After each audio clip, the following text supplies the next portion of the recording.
oração? Vamos lá. Rosana, pode fazer mais uma oração, só para agora gravando? Sim. Então, oremos, Senhor.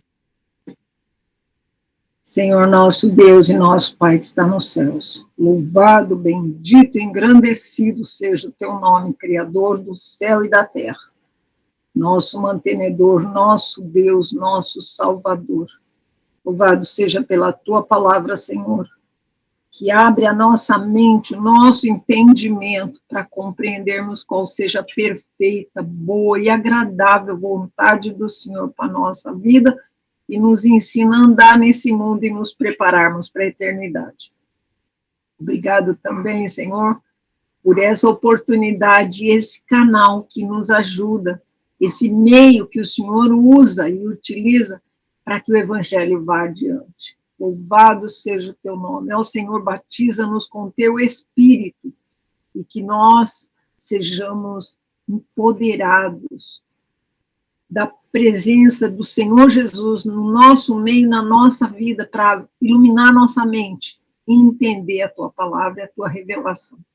Na certeza que fomos ouvidos, com o perdão dos nossos pecados, o pedimos em nome de Jesus. Amém.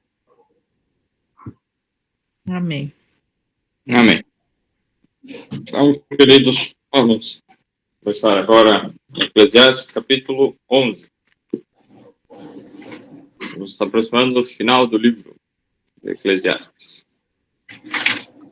Vamos ver aqui Eclesiastes, capítulo 11, o verso 1.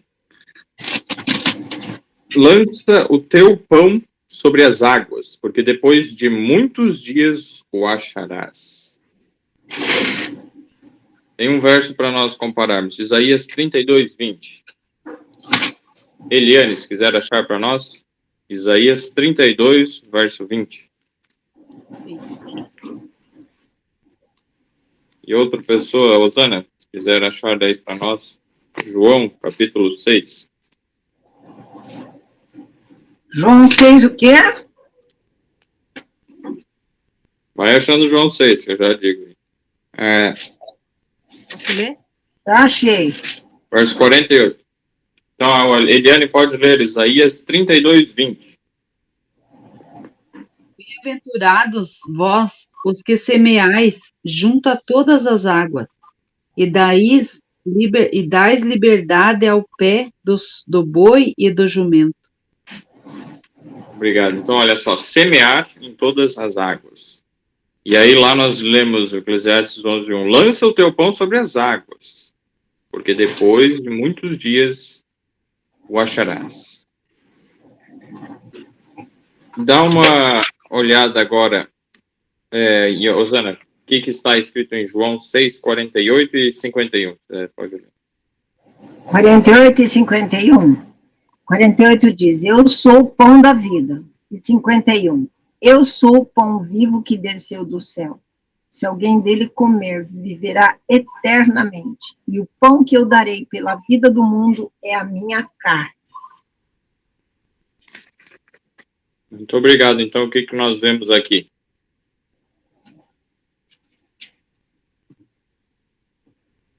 O pão. Quem que é o pão? Jesus. Jesus é o pão. E quando Jesus, nós vemos, né, o evangelho, né, o próprio, assim como o pão, ele vem do quê? Ele vem do grão, da semente.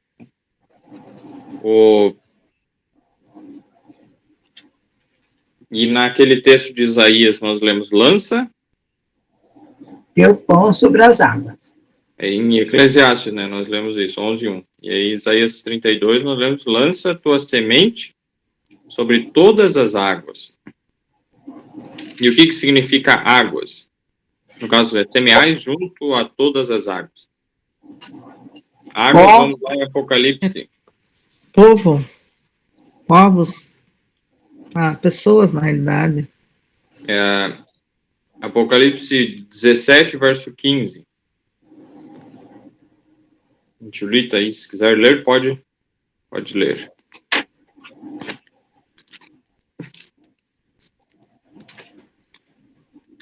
17:15. Isso. Falou-me ainda, as águas que viste, onde a meretriz está sentada, são povos, multidões, nações e línguas. Muito obrigado. Então, o que são as águas? Povos, nações, povos, multidões, nações e línguas. Isso aí. Então, e o próprio reino de Deus, Jesus comparou com a palavra de Deus, no caso, ela é como uma semente que é lançada na terra. Então, aqui nós vemos que esse símbolo de águas entre as nações, os povos, tribos, as línguas, diferentes pessoas, né?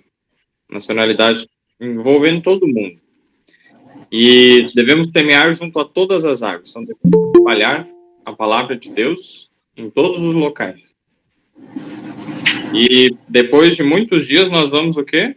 Como dá para se dizer, recolher os frutos. Vamos receber de volta uma recompensa. Lança o teu pão sobre as águas, porque depois de muitos dias o acharás. Então, nós devemos pregar o evangelho onde nós estamos, mas também apoiar a pregação do evangelho em todos os povos, em todas as nações, todas as tribos, todas as línguas. Como a própria primeira mensagem angélica diz, né? E vi outro anjo voando pelo meio do céu. E tinha um evangelho eterno a proclamar aos que habitam sobre a terra. E a toda nação, e tribo, e língua e povo. Essa mensagem é mundial, tem que ser espalhada para todo mundo. E esse evangelho eterno é o quê? É o pão. Jesus é o pão da vida, é a mensagem de Cristo Jesus, a salvação nele. E devemos, então, temos essa obra para fazer. Pode falar, José. Ontem, né, eu até queria participar do culto à noite, acabei não participando, porque eu cheguei muito tarde aqui, mas teve uma reunião ontem para liderança, ancianato e diaconato lá no Colégio Adventista aqui, e o pastor, muito sabiamente, ele mostrou uma coisa assim, uma pessoa que está 1 ano na igreja, Eric, 1 ano, se ela for uma pessoa pactuante, o evangelho, ela chegou em 22 países. 1 ano. Uau! Se ela está na igreja, se ela é pactuante há,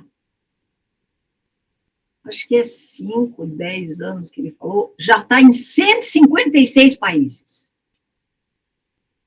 Cara, eu fiquei assim, aí ele falou assim, quem é que em 1 ano viajou para 22 países? Eu não. Né? E aí ele mostrou uma pesquisa interessante aqui no Rio de Janeiro, que é o nosso território, né? Tem uma cidade aqui próximo que chama Papucaia, uma cidade pequenininha, e lá fica o centro de treinamento da igreja, da Rio Fluminense. E quem mora lá é aposentado, jubilado, né, professores, tal. Hoje já tem gente de fora lá, mas a maioria é gente assim, né? E esse centro está em Papucaia. Aí ele falou assim, gente, olha só, maior volume de ofertas da Rio Fluminense vem de Papucaia. O que é de Papucaia? Porque lá tem os idosos. É a turma de 70, 80. Eu sou dessa sala. Que eles são fiéis. Aí ele falou assim, nessa época, a gente não tinha a tecnologia que tem hoje. E o evangelho fez assim, ó, pum. E hoje, a gente tem a mega tecnologia, mas está mais difícil. Sabe? Aí eu fiquei pensando, ele estava falando sobre ofertas, dízimos, essas coisas, falando para o ancianato e diaconato, né?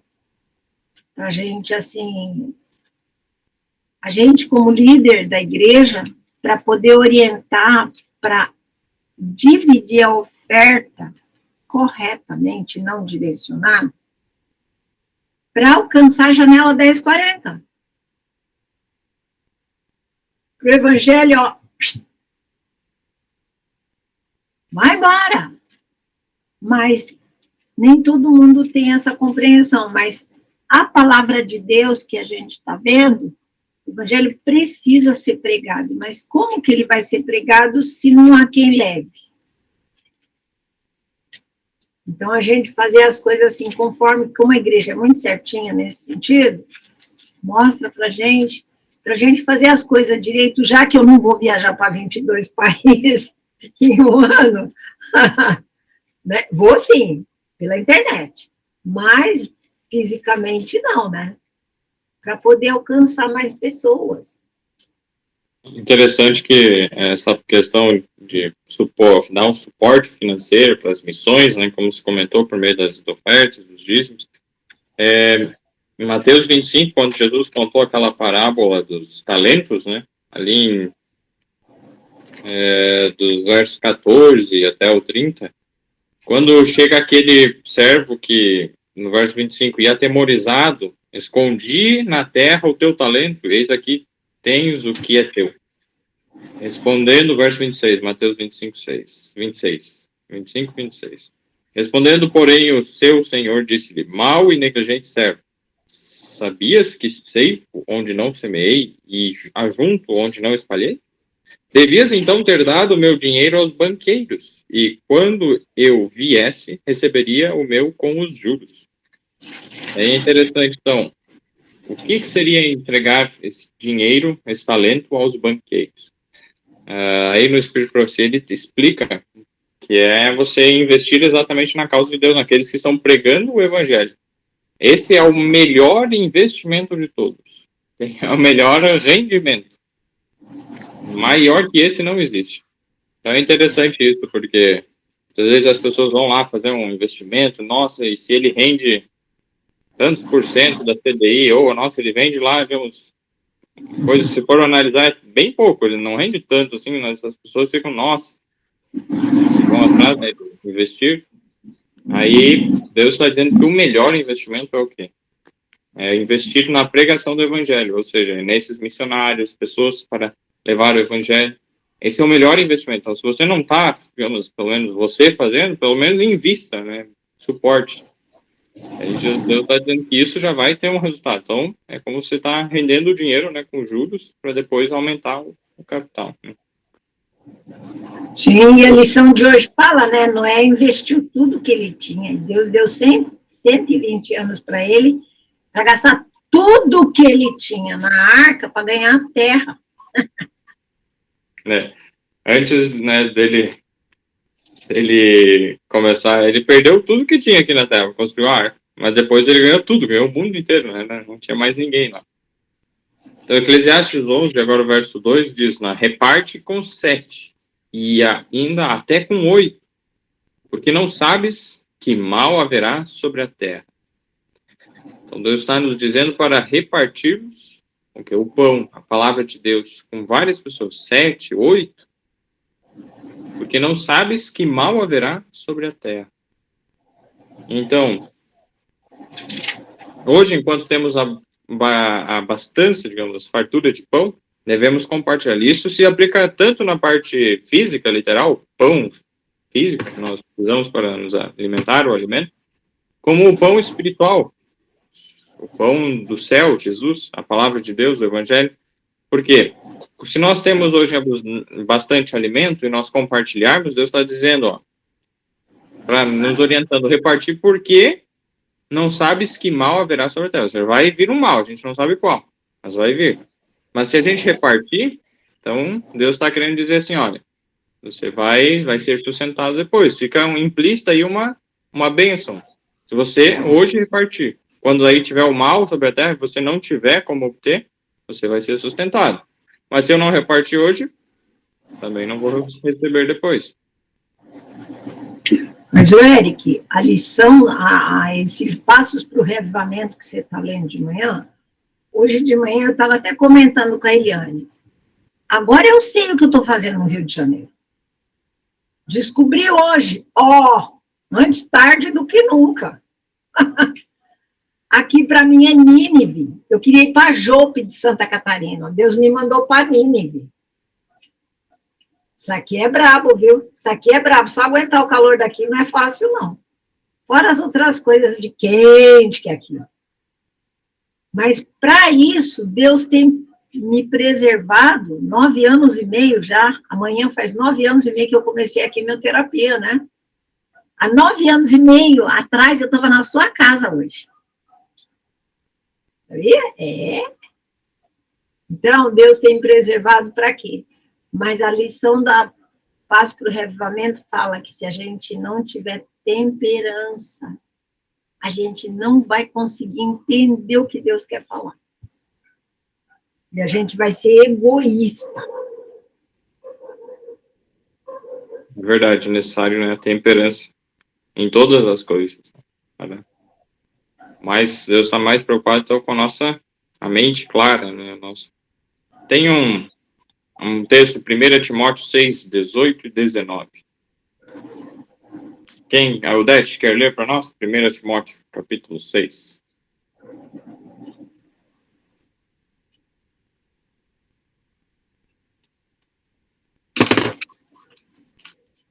Antes de Hebreus, lá.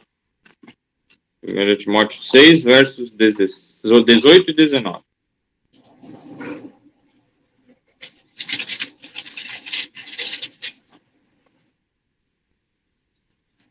Seis, 18 e 19. Isso. Que façam bem, enriqueçam em boas obras, repartam de boa mente e sejam comunicáveis. Que entesourem para si mesmo um bom fundamento para o futuro, para que possa se apoderar da vida eterna. Nossa. Obrigado. Então, aquela que nós vimos antes, né, que Jesus dizendo, pelo menos, você desse aos banqueiros o dinheiro. Esse verso aqui nós conseguimos ver onde, então, que é esse tesouro, investido no quê? Faças o bem e enriqueça em boas obras. Então, boas obras são uma verdadeira riqueza aos olhos do céu.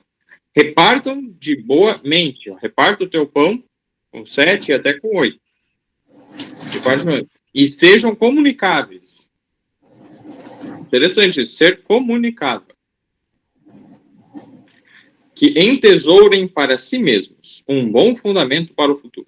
Então, fazendo isso, a gente vai estar acumulando riquezas no céu. Para o futuro. Por quê? Para que possam se apoderar da vida eterna. Então, essa é a verdadeira riqueza. O verso 20 até é interessante. Ó Timóteo, guarda o depósito que te foi confiado, tendo horror aos clamores vãos e profanos e às oposições da falsamente chamada ciência, na qual, professando alguns, se desviaram da fé. A graça seja contigo. Amém. Então, não é porque algo é científico que tem aparência de ser verdade que é verdade. Então, cuidado com as oposições da falsamente chamada ciência hoje, né? Muito presente, que contradiz o que Deus já revelou na Bíblia, né? Então, vamos nos ater na palavra de Deus e entesourarmos para a vida eterna, para o futuro, o fundamento. E olha só que interessante, de Eclesiastes 11, 3. Estando as nuvens cheias, derramam a chuva sobre a terra, e caindo a árvore para o sul ou para o norte, no lugar em que a árvore cair, ali ficará. Interessante. Alguém tem algum comentário sobre esse texto? Estando as nuvens cheias, derramam aguaceiro sobre a terra. Quem é que dá a nuvem cheia? É Deus que dá a nuvem cheia, ó. Derrama um aguaceiro sobre a terra. Então, Deus está prometendo um aguaceiro de bênçãos. Caindo a árvore para o sul, para o norte, no lugar em que cair, aí ficará. Então, que eu entendi, que Deus está mandando, está dizendo, nós estamos aguardando a chuva serôdia. Estava lendo hoje que a chuva serôdia vai fazer mais coisa do que fez a temporã. Então, se eu reparto com 7, ainda com 8, Deus derrama o seu Espírito, porque o derramamento do Espírito é a presença de Jesus na vida, né? E aí, através do Espírito Santo, e ele derrama aguaceiro, aí ele ilumina a mente das pessoas para que elas consigam entender a vontade revelada de Deus. Caindo a árvore para o sul, para o norte, no lugar em que cair, aí ficará. Então, vai cair onde fosse, não importa onde você deixou, você ajudou alguém. Obrigado aqui. É interessante essa questão também da chuva, né? Como nós já vimos, a chuva, a água em si é um símbolo do Espírito Santo. Tem a chuva serôdia, a chuva temporã, o próprio Joel 2, verso 28, é uma promessa que Deus derramaria o seu Espírito. Se alguém achou aí, quiser ler, Joel 2, 28.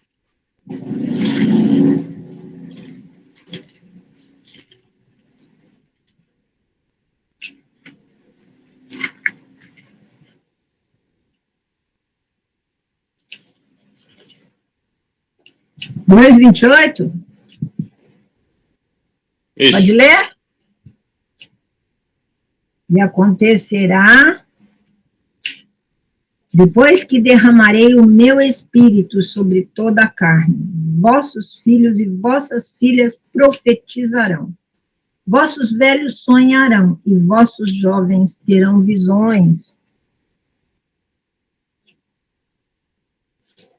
Então, aqui a promessa de Deus que ele derramaria o Espírito, né? Exatamente, se derrama um líquido, algo. E tem outro texto também que fala que Deus ele vai dar, né, o Espírito Santo.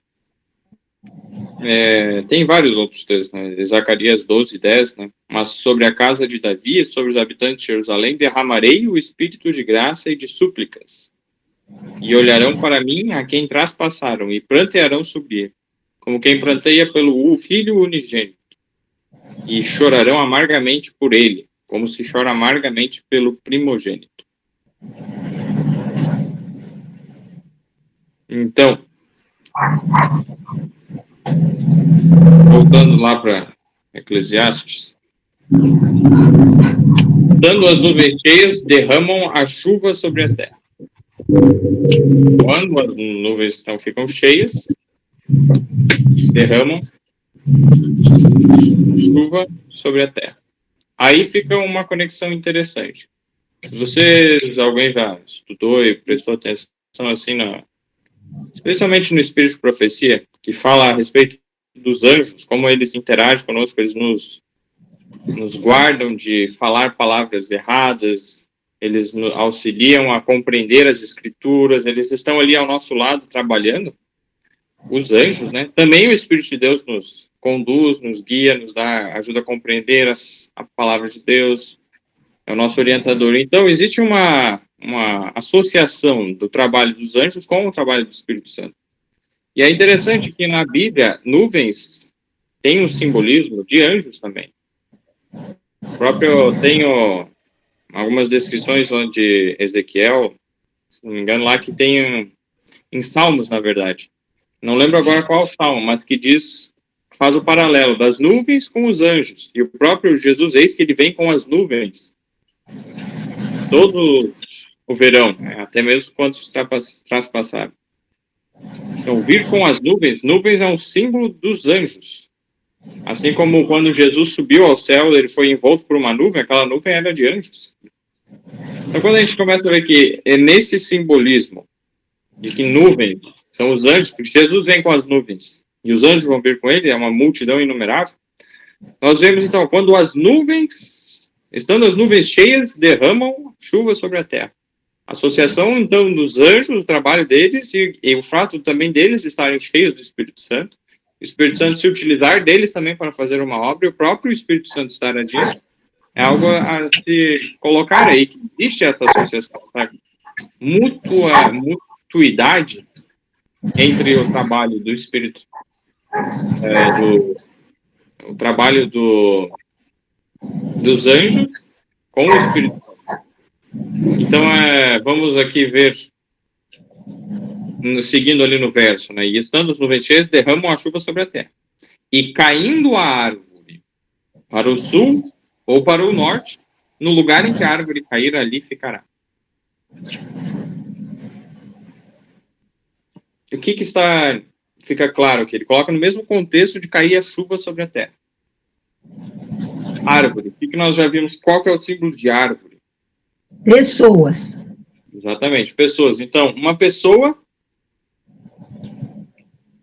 quando ela recebe, digamos, a chuva pode, se é uma chuva bem forte e uma árvore é firme, ela não cai. Mas se a árvore não está firme, não está bem fundamentada, não tem raízes profundas, está numa terra que não conseguiu se estabelecer, ela cai. E aqui está dizendo, ou para o norte ou para o sul. Interessante, tem uma parte profética até que eu conheço superficialmente. Lá em Daniel, capítulo 11, existe o rei do norte e o rei do sul, que representam dois poderes, e que, estudando mais a fundo, dá para se perceber, chegar à conclusão que um deles é o mais conservador, mais, digamos, de direita, o do norte, o rei do norte, e o rei do sul representa o mais liberal, assim, mais sistema mais ateu, que seria a parte da esquerda. Então, a direita e a esquerda, os dois não são guiados por Deus. Um pode ter uma aparência, né, de piedade, o do norte, e o da esquerda é completamente contrário aos princípios divinos. Mas os dois deixam de seguir a norma de Deus e estão em erro. E aí é interessante, então, quando vem a chuva e caindo a árvore para o sul ou para o norte, o lugar em que a árvore cair ali ficará, ou seja, não vai mudar. Então é interessante que ao mesmo tempo que o derramamento do Espírito Santo ele amadurece, digamos, o grão que está lá quase pronto, a chuva também faz com que o mato cresça. Quem mora no interior sabe, né? Se vem chuva assim, as coisas crescem, mas o mato cresce ainda mais. Então, se não está bem preparado, as coisas não estão bem, o mal vem e floresce quando vem, digamos, a chuva. E aqui está dizendo, então, que uma árvore cair, ela vai pender para um dos extremos. Se ela não está firme, fundada na rocha, que é Cristo Jesus, não está estabelecida para permanecer em pé e ficar no que é correto, ela vai cair para um dos extremos e lá vai ficar. Então, os dois extremos de direita e esquerda, aqui está dizendo o quê? Vai chegar um ponto que as pessoas vão literalmente, vão se decidir para qual lado vão ficar e não vão mudar. A pessoa que é mais de esquerda, de repente vai ficar naquele caminho, vai pensar e não sai dali. É como uma árvore que caiu e ninguém tira ela lá. Tombou e está caída. As outras pessoas no outro extremo. E aí, assim, virão a sequência dos eventos finais, né? Porque virar um caos no mundo, anarquia, destruição. E é uma obra que, essa é uma parte profética, Deus descreve o que vai se tornar. Os livros dos profetas menores descrevem o que vai acontecer no mundo inteiro. Vai chegar um ponto que vai acabar todas as colheitas, todas as árvores vão ter secado, não vai ter sobrado árvore frutífera alguma, haverá uma fome terrível sobre toda a terra, como aconteceu no cerco de Jerusalém, só que a nível mundial. E o mundo inteiro vai passar por isso, e nesse momento, então, aqueles que foram fiéis a Deus serão sustentados. O pão e a água eles serão certos. A promessa lá de Isaías 33. Se alguém puder achar e ler, Isaías capítulo 33, o verso 16. E aí se cumpre o que nós vimos lá, né? Reparte com 7, ainda até com 8, o pão, no caso, porque não sabes que mal haverá sobre a terra. Haverá um mal.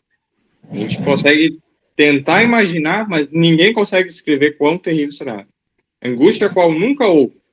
A maior descrição do que será não vai conseguir atingir a realidade do que será. Então, quem achou Isaías 33, verso 16? Achei.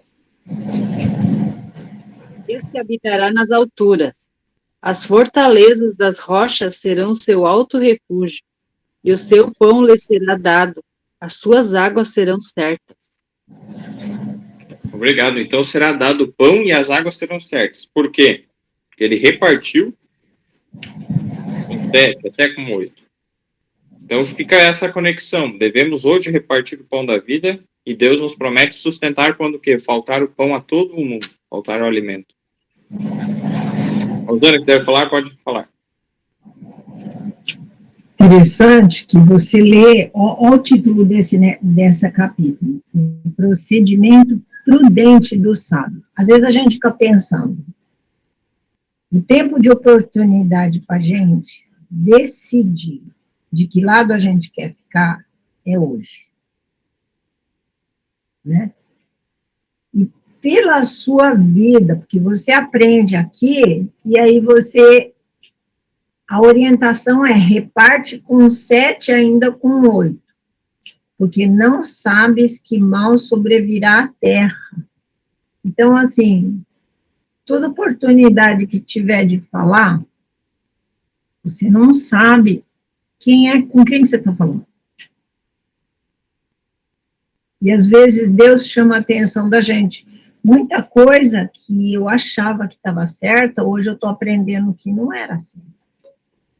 Eu tenho que desconstruir conceitos, desconstruir ideias, desconstruir valores que não estão fundamentados na palavra de Deus. O que é mais difícil? Meu filho me perguntou, o que é mais fácil? É ensinar ou aprender com o jovem? Aí eu parei, pensei um pouco, falei, ixi, o mais fácil... Eu diria que o mais difícil seria desaprender o que eu sei. Porque eu posso até aprender com o jovem, mas para eu aprender eu tenho que estar aberta para o ensino, e assim, tem que ter uma iluminação do Espírito, porque Deus revelou, ele inspirou os profetas para eles entenderem a revelação e escreverem, iluminou eles, ilumina a gente, para a gente entender a revelação que foi dada para os inspirados e para nós e para eles, né? Agora, para entender tudo isso, não quer dizer que o que eu já vou fazer 67, não quer dizer que eu estou certa, não estou certa. Tem muita coisa errada, eu preciso desaprender. Se eu quero entrar no céu, porque eu vou ter que ter a mente e o caráter de Cristo, isso para mim é um desafio, né? É verdade, é interessante uma coisa, a Salmo 119, versos 99 e 100. Quem ainda não leu e gostaria de ler, se quiser, pode ficar à vontade aí para achar Salmo 119, 99 e 100.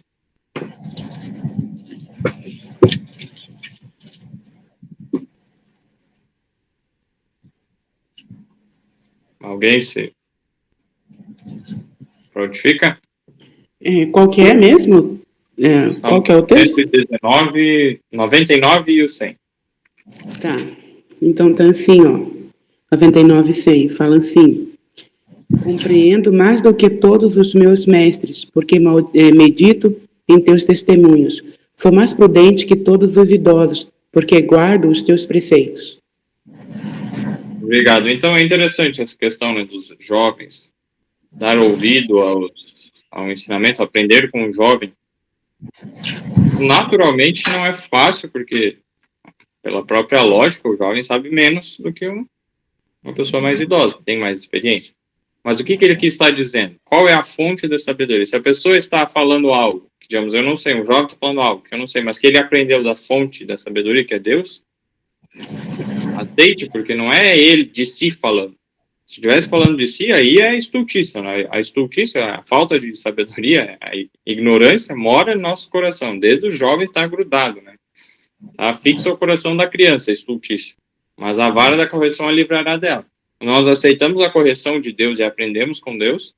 Aqui, como o próprio salmista, nós podemos dizer que não importa se a pessoa é idosa. Se um jovem segue o que Deus está dizendo, ele se torna mais sábio que os idosos. Mais inteligente, mais entendido. Então, aí que está. Então, saber, conferir, que nem os bereanos. Veio da fonte correta, está na Bíblia, isso confira. Bom, se está na Bíblia, é a vontade de Deus, é a palavra de Deus, Não importa se vem de uma criança, de um adulto, de um idoso, aceite, porque é a instrução de Deus. Então, isso é algo interessante, importante. A gente olha muito para o fator humano, mas isso é um erro nosso. Nós devemos olhar para a palavra de Deus. Ela é infalível. Os seres humanos são falíveis. Se eu seguir qualquer ser humano, seja jovem, seja idoso, eu estou fadado à falência, à perdição. Mas se eu seguir a Cristo Jesus, e é o que ele diz, por meio da sua palavra, por meio de alguém que muitas vezes auxilia nisso, aí há progresso. Então, queridos, vamos agora voltar lá para Eclesiastes 11, verso 4, então.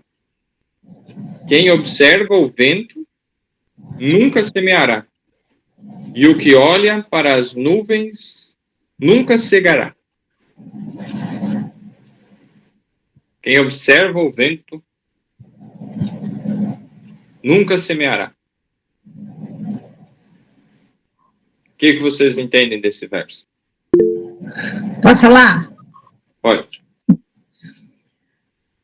Observar significa você estar numa atitude contemplativa. Você contempla, mas não faz nada. O vento nunca semeará, e o que olha para as nuvens nunca cegará. Se você só ficar contemplando, observando o que a palavra de Deus faz, mas você não botar em prática, você não vai ter colheita, você não vai ter resposta, não vai ver frutos.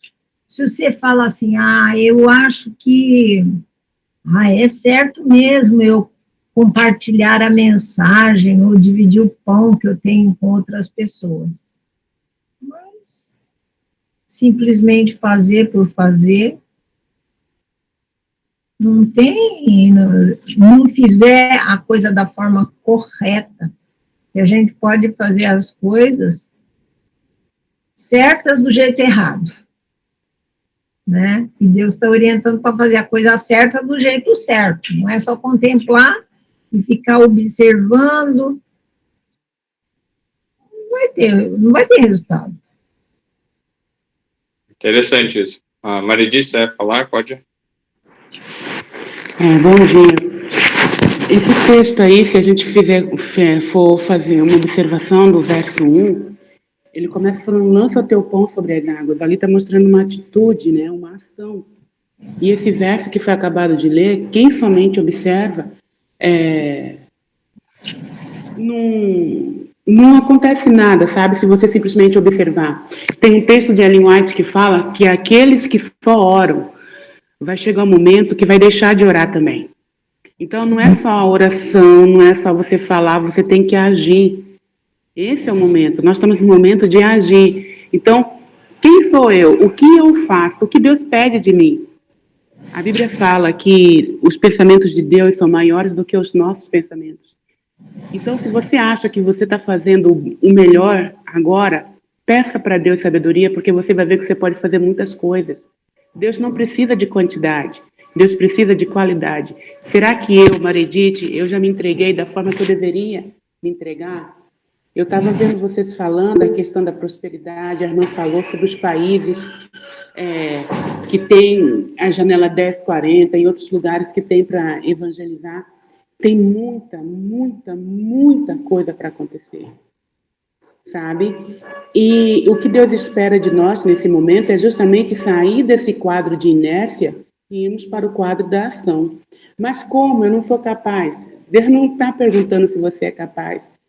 Ele não está procurando os capazes, ele está procurando os dispostos. Essa é a diferença.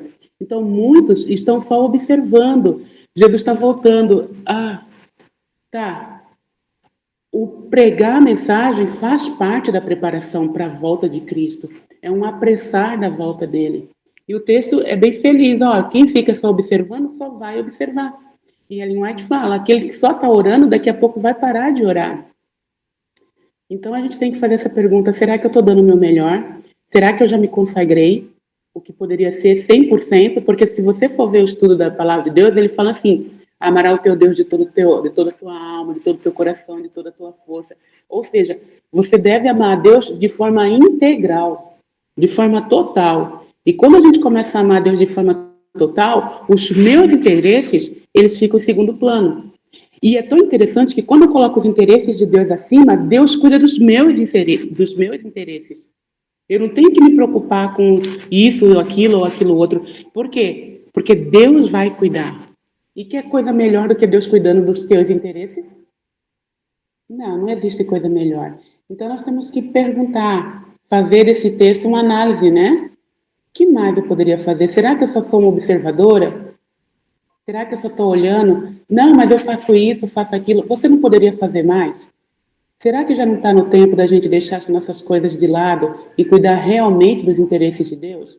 Isso não tem a ver com idade. Não importa se você já tem mais idade, se você é mais novo, não importa.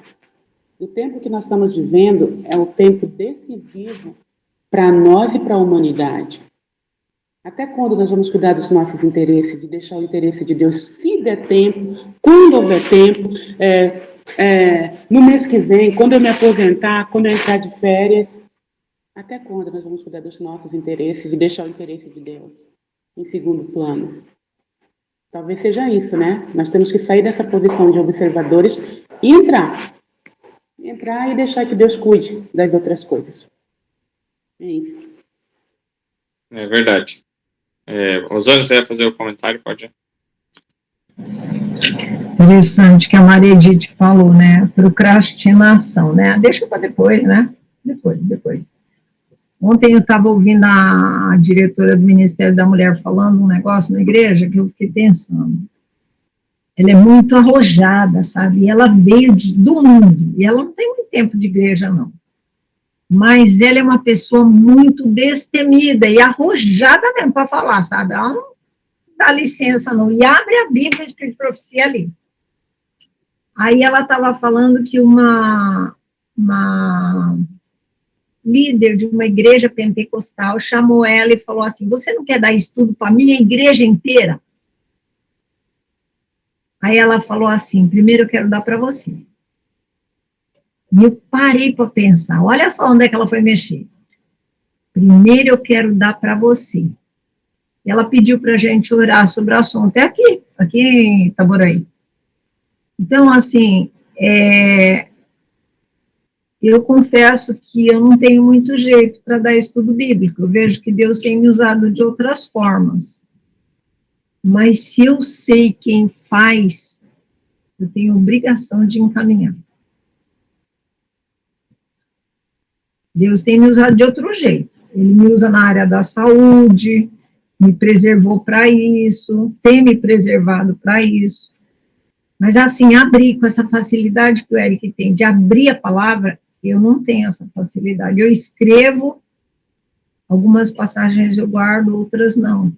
Mas eu sei para onde encaminhar, então, ó, vai. Sabe? Mas isso não me isenta a responsabilidade de orar, de ajudar com as minhas ofertas e aquilo que eu sei fazer. Exatamente. E é interessante nós observarmos uma questão aqui também na simbologia empregada. João, capítulo 3, o verso 8.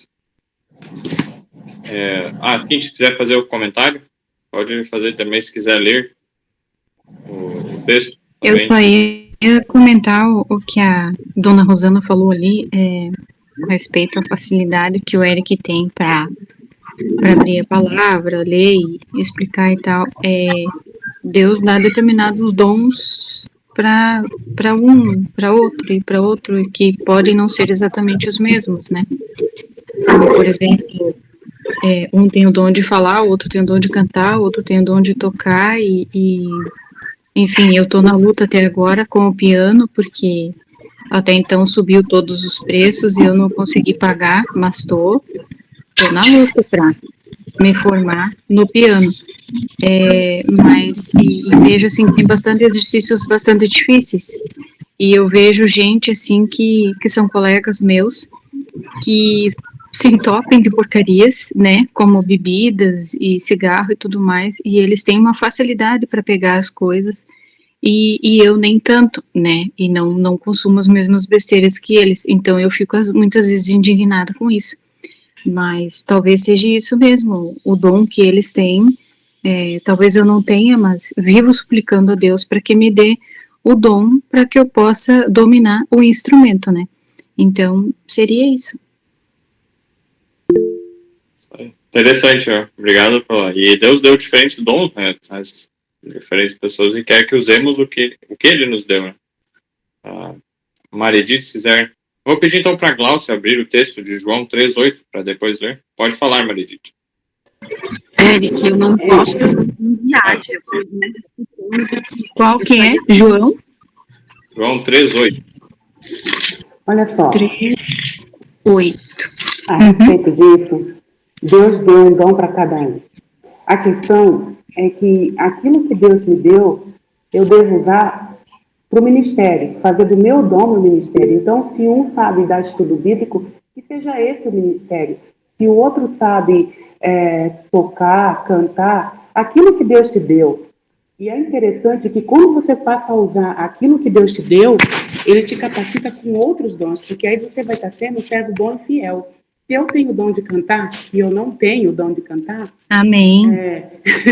E eu começo a usar esse dom para Deus, Ele vai me capacitar com outro, porque naquilo que eu tinha, naquele único dom, eu fui fiel. Então, Ele capacita com outro, né? Mas isso não quer dizer que, por exemplo, eu não possa pedir o dom para Ele, né? Por exemplo, como foi citado aí, o dom de tocar. Por que eu não posso pedir para Deus, Senhor, me ajude a ter o dom de tocar? E o Espírito Santo, reconhecendo a necessidade, Ele vai conceder. A grande questão é, o que eu posso falar? O que eu posso fazer? Quando a gente estuda aquele livro Parábolas de Jesus, fala, para vocês terem uma ideia, um dos maiores dons que Deus deu para nós é o dom da fala.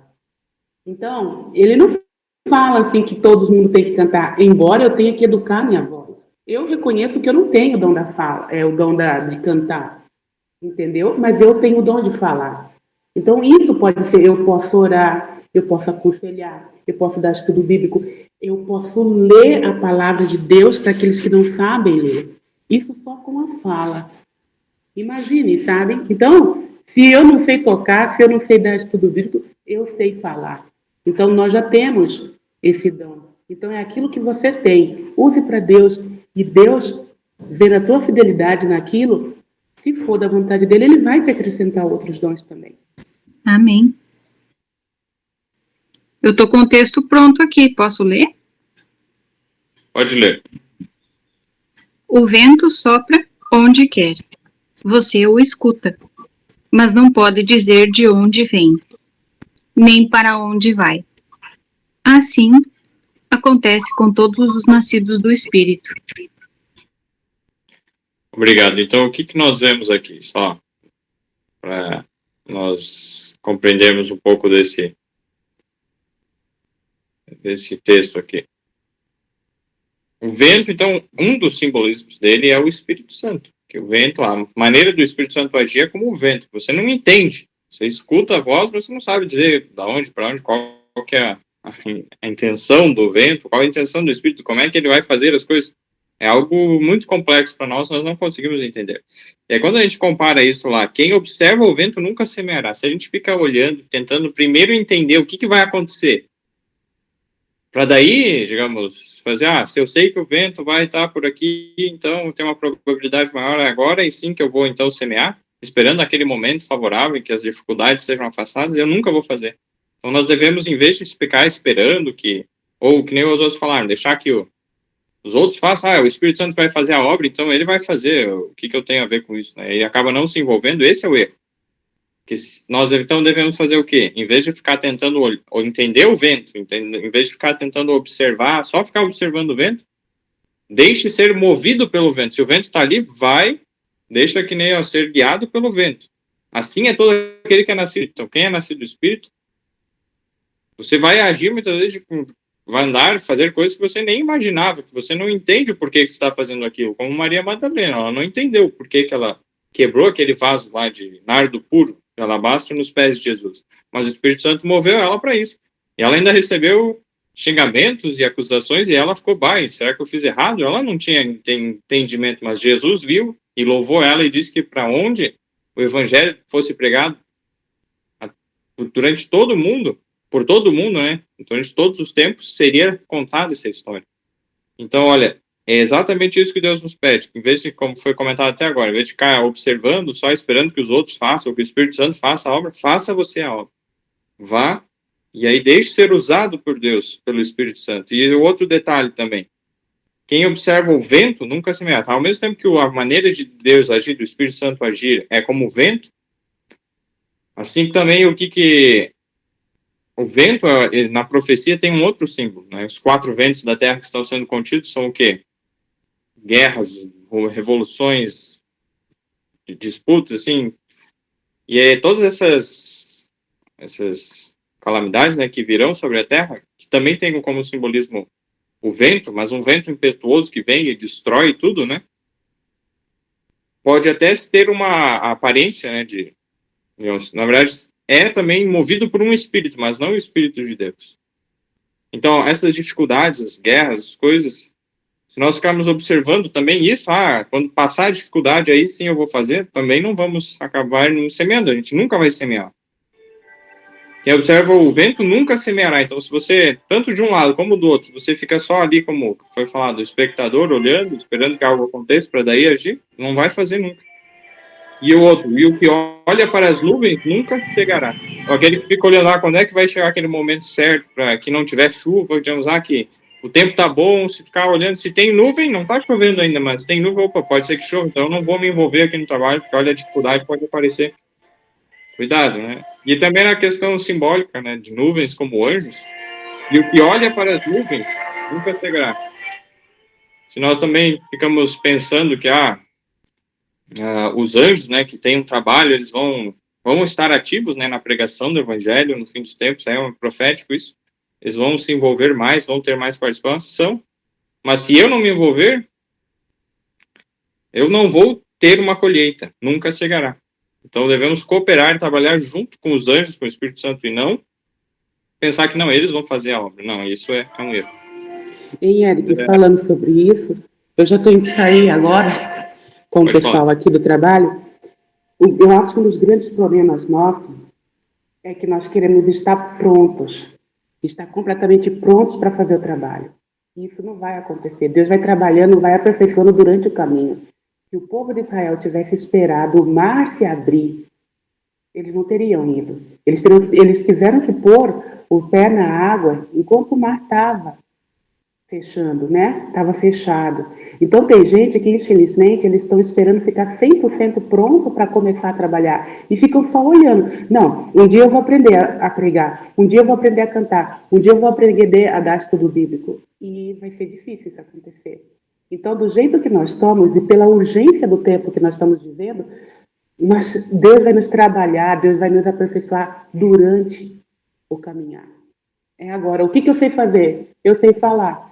O nosso pastor aqui, um pastor nosso aqui, chamado pastor Atlas, fala que quando ele começou a dar estudo bíblico, né, ele era recém-batizado e ele não sabia nada da palavra de Deus. Então ele pedia, né, mas ele queria fazer alguma coisa. Ele começou a dar estudo bíblico. E sabe como que ele dava? Ele pegou o estudo bíblico e falava para a pessoa abrir no texto, ele ajudava a pessoa a abrir, e a pessoa lia o texto, ele perguntou, você entendeu? A pessoa entendeu, então é isso aí. E passava para o outro. E por incrível que pareça, pessoas aceitavam a Cristo dessa forma. Então, é do jeito que você está. Vá, faça, que o resto Deus fará por você. Deus só precisa de pessoas dispostas. A capacidade é Ele que vai nos dar. E vai ser durante o trabalho, tá certo? Então, eu vou sair agora que eu tenho que trabalhar. Que Deus possa abençoar cada um de vocês, tá? Amém, obrigado. Deus abençoe o trabalho aí. Amém. Amém. Deus abençoe. Boa semana. Pode fazer comentários, Ana. Isso aí me fez lembrar, Eric, como é que Deus usa a gente de forma sobrenatural, né? Quando eu fui para a Itália, eu fui pregar no Dia Mundial da Saúde, que é dia 7 de abril, na Igreja Brasileira em Milão. Eu fui com a minha filha numa cidade chamada Bérgamo, que é na Grande Milão. Aí nós chegamos cedinho lá, um frio danado, para passar o dia. E eu achei muito interessante, porque as igrejas lá, elas praticamente funcionam no porão da igreja católica. Então, o período a igreja é adventista, de manhã e à tarde a igreja católica, porque a igreja católica é que tem monopólio. E aí nós almoçamos lá, e à tarde tinha estudo bíblico. Eu falei, eu quero assistir.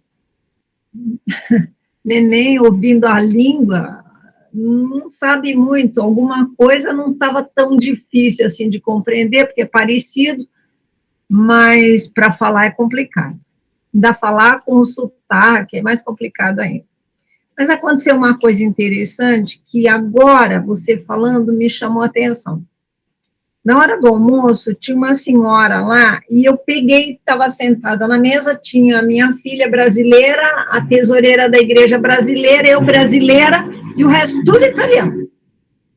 Aí a mulher começou a perguntar para outra mulher por que a gente guardava o sábado. E eu entendi.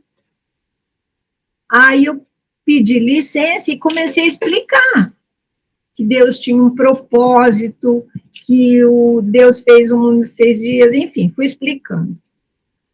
Aí ela foi e falou assim, e eu falei de São Paulo, de um hospital que não faz cirurgia eletiva no sábado, que é o Hospital da Beneficência Portuguesa, que o mundo não sabe, mas que a ciência já comprova que ciências eletivas no sábado, a probabilidade de risco de morte é muito alto. E fui explicando para a mulher. E tem uma comissão de almoço, e a mulher virou para a mulher da igreja e falou assim, você pode me colocar na comissão de almoço, que a semana que vem eu quero estar aqui. E eu fiquei esperta com isso. Aí nós fomos para o estudo bíblico. Aí chegou no estudo bíblico, a mulher, a tesoureira, foi e começou a ler Romanos 12, 1 e 2. Eu falei, eita, agora ela vai falar de saúde. Meu Deus, eu vim para cá para falar de saúde. Aí tinha gente, tudo quanto é jeito. Tinha colombiano, tinha suíço, tinha italiano, tinha brasileiro, tinha português. A mesa estava cheia, e era só gente chegando. Aí o suíço pegou e botou bala na mesa. Gente, eu não chupo bala. Eu peguei a bala sem querer, abri, descasquei e botei na boca. Aí depois fiquei me culpando sobre isso. Falei, meu Deus, olha só, ela acaba de ler Romanos 12, 1 e 2 e vai ao chupar-bala. Aí eu estou prestando atenção. Gente, se Pentecostes é aquilo, é algo surreal. Precisava de intérprete para eu falar. Eu comecei a falar em português e todo mundo entender em português. E eles falavam italiano, eu entendia tudo em italiano. Eu fiquei assim, abismada, eu falei, misericórdia. Aí, eu falei assim, gente, eu errei em chupar uma bala. O que eu estou falando para vocês sobre os 8 remédios que Deus falou, é para a gente botar em prática, o Espírito Santo vai impressionando a nossa mente. Você vai errar, que nem eu errei, chupei a bala, eu não chupava. Mas pessoas como aquela mulher que estava no almoço, vão pedir, pode me botar na comissão de almoço? Eu vou embora para o Brasil. Vocês vão ficar aí. E vocês vão ter que falar, levar pessoas. Aí na hora da oração, finalizando, isso durou 3 horas. Começou às 3, acabou às 6. E é assim de jovem, ó. Os que não tem, ó, estava assim de jovem. Aí a mulher virou e falou assim, agora nós vamos fazer 3 orações. Mas aí ela fez uma quarta, e na quarta ela falava assim, em italiano. Senhor, muito obrigada por essa tarde de estudo bíblico, muito obrigada, porque a mulher que vinha falar para nós, ela teve que ir para outra igreja.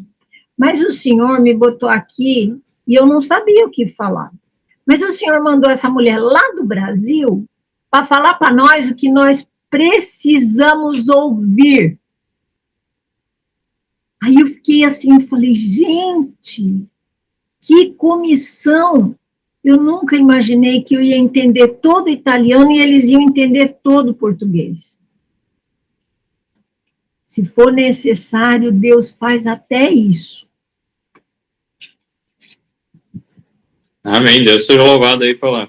Então, em vez de esperar você aprender bem o italiano para daí fazer alguma coisa, você foi e fez a obra e Deus completou o que faltava. Esse é o ensinamento que Deus quer nos ensinar, Deus quer nos dar, né? Então, vamos aprender com as suas orientações.